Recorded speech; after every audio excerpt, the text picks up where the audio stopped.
અત્યારે ઉનાળાની ધીરે ધીરે શરૂઆત થઈ રહી છે અને આ તીવ્ર તડકા સામે શરીરને કઈ રીતે રક્ષણ આપવું અને કોઠો જે ગરમ કોઠો હોય એને કઈ રીતે ઠંડો રાખવો અને આપણા શરીરમાં એસિડિટી અમ્લપિત્ત ન વધવા દેવું હોય, આંતરિક ગરમી ન વધવા દેવી હોય, ત્વચા ગરમી ન વધવા દેવી હોય, પિત્તજન્ય રોગો ન થવા દેવા હોય તો અમુક સરસ મજાની વાતો કરવી છે, ઘરગથ્થુ પ્રયોગો સૂચવવા છે. વિડીયો શાંતિથી ધ્યાનથી સાંભળજો. હવે સૌ પ્રથમ ઉનાળો આવે ને એટલે તમને પાણીવાળા ફળોનું સેવન કરવું એવું તમે ક્યાંક ને ક્યાંક સાંભળ્યું હશે. જેમ કે વોટરમેલન, તરબૂચ છે, દ્રાક્ષ છે, લીલવા દ્રાક્ષ છે, કાળી દ્રાક્ષ છે, કેરી છે, પછી દાડમના દાણા છે. આ બધા પાણીવાળા ફળોનું સેવન કરવાનું જોર વધારવાનું. કેમ કે આ પાણીવાળા ફળોનું તમે સેવન કરો ને એટલે શરીરમાં પાણીની અછત ઊભી ન થાય, શરીર ડિહાઇડ્રેશનનો શિકાર ન થાય. કેમ કે સૂર્યપ્રકાશ પડે એટલે શરીરમાં પાણીની અછત ઊભી થાય. પરંતુ પાણીવાળા ફળોનું સેવન કરો એટલે પાણીની અછત ન ઊભી થાય, શરીર ડિહાઇડ્રેશનનો શિકાર ન થાય. પરિણામે શરીરની આંતરિક ગરમી કે અમ્લપિત્ત વધતું નથી.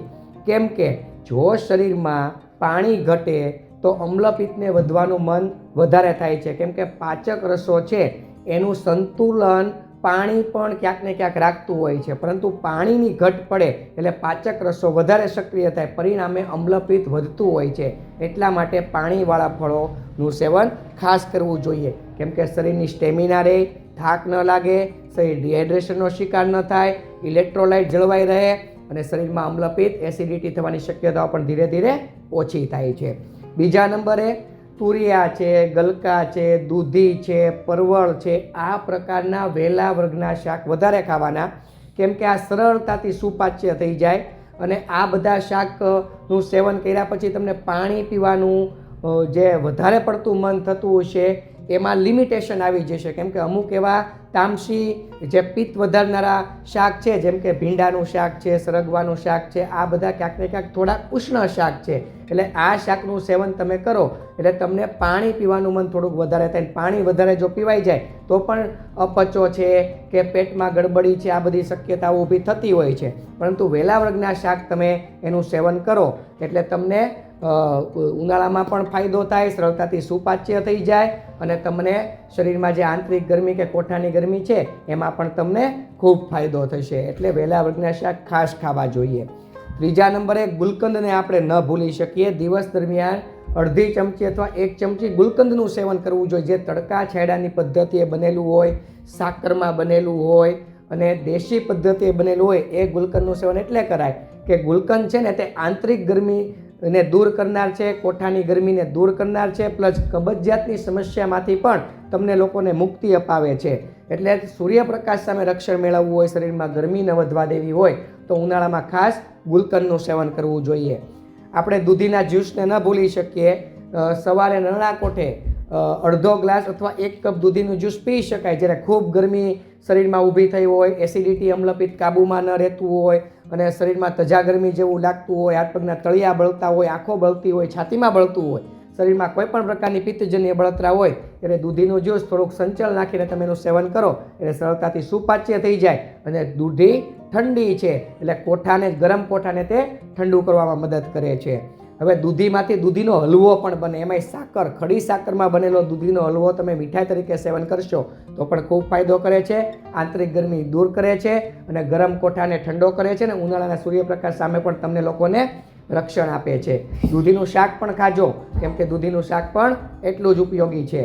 દિવસ દરમિયાન 1 વખત લીંબુ પાણી પીવું જોઈએ, એ પણ સાકરમાં બનેલું, ખડી સાકરમાં બનેલું લીંબુ પાણી. કેમ કે લીંબુમાં વિટામિન સી છે એટલે શરીરમાં તમને થાક ન લાગવા દે, ગરમીને કારણે સ્ટેમિના ન ઘટવા દે, શરીરને ડિહાઇડ્રેશનનો શિકાર ન થવા દે અને તમને ઉનાળામાં તડકા સામે તે રક્ષણ આપે છે.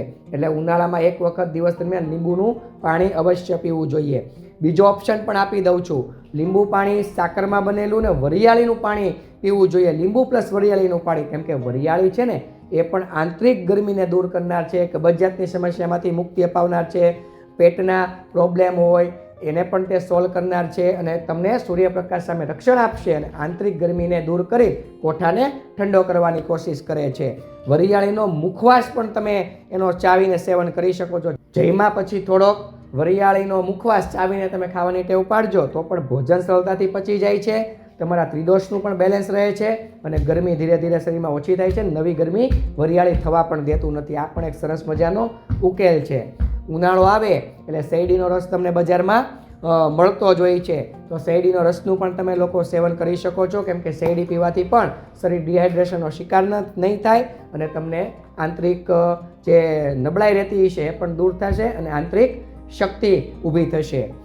નારિયેળ પાણીને આપણે ન ભૂલી શકીએ, કેમ કે નારિયેળ પાણી છે એ પણ તમને ખૂબ ફાયદો કરે છે, ડિહાઇડ્રેશનથી બચાવે છે, શરીરમાં થાક નથી લાગવા દેતું, પ્લસ તમને ગરમ કોઠો છે એને પણ તે ઠંડો કરનાર છે અને તમને સરળતાથી તે સુપાચ્ય પણ થઈ જાય છે. એટલે આપણે નારિયેળ પાણીને પણ ભૂલી ન શકીએ. બપોરે આપણે છાશ પીએ એમાં ધાણા જીરું મિક્સ કરીને પીવાનું, કેમ કે ધાણા છે એ તમારી આંતરિક ગરમીને દૂર કરે છે અને જીરું છે એ પાચન શક્તિ મજબૂત કરે છે. એટલે બપોરે તમે જે છાશ પીતા હોય એમાં ધાણા જીરું મિક્સ કરીને તમે છાશનું સેવન કરી શકો છો. જે લોકોને ખૂબ ગરમી રહેતી હોય, કોઠાની ગરમી હોય, તજા ગરમી રહેતી હોય, એવા લોકોએ સવારે નરણા કોઠે ઉઠીને ધાણાનું પાણી પીવું જોઈએ. રાત્રે છે ને ધાણા પલાળી દેવાના, 1 ગ્લાસ પાણી, 1 ચમચી ધાણા, અને સવારે એ પાણીને ગાળીને પી જવાનું. અને અત્યારે ઉનાળાની સિઝનમાં ધાણા તમને બજારમાં લીલવણી ધાણા મળશે પણ ખૂબ સારી માત્રામાં, એટલે તમે ધાણાનું પાણી પણ પી શકો છો, કેમ કે ધાણા છે એ પણ આંતરિક ગરમીને દૂર કરે છે અને તમારા શરીરમાં ગરમ કોઠાને ઠંડો કરવામાં તમારી મદદ કરે છે. બસ આ બધા પ્રયોગ છે તમે લોકો કરી શકો છો, એટલે તમને ઉનાળામાં ખૂબ ફાયદો થશે. આપણે કાળી દ્રાક્ષને ન ભૂલી શકીએ, કેમ કે કાળી દ્રાક્ષનો એક એવો સરસ મજાનો પ્રયોગ છે જેનાથી આંતરિક ગરમી દૂર થાય છે અને કોઠો ઠંડો થાય છે. એમાં કાળી દ્રાક્ષના 13 દાણા લેવાના, 13 થી 15, એને અડધો ગ્લાસ પાણીમાં પલાળી દેવાના, આખી રાત પલળવા દેવાના. સવારે એ પાણી તમારે જે દાણા છે એને પાણીમાં ચોળી નાખવાનું, એ પાણી ગાળીને તમારે નરણા કોઠે ઉઠીને પી જવાનું, તો પણ તમને ખૂબ ફાયદો થશે. બસ આ બધા પ્રયોગ કરજો. સાદું ભોજન લેજો, તીખું તળેલું આથાવાળું ખૂબ ઓછી માત્રામાં લેજો, એટલે તમને ખૂબ ફાયદો થશે. આપ સૌને મારા પ્રણામ. જય ધન્વંતરી.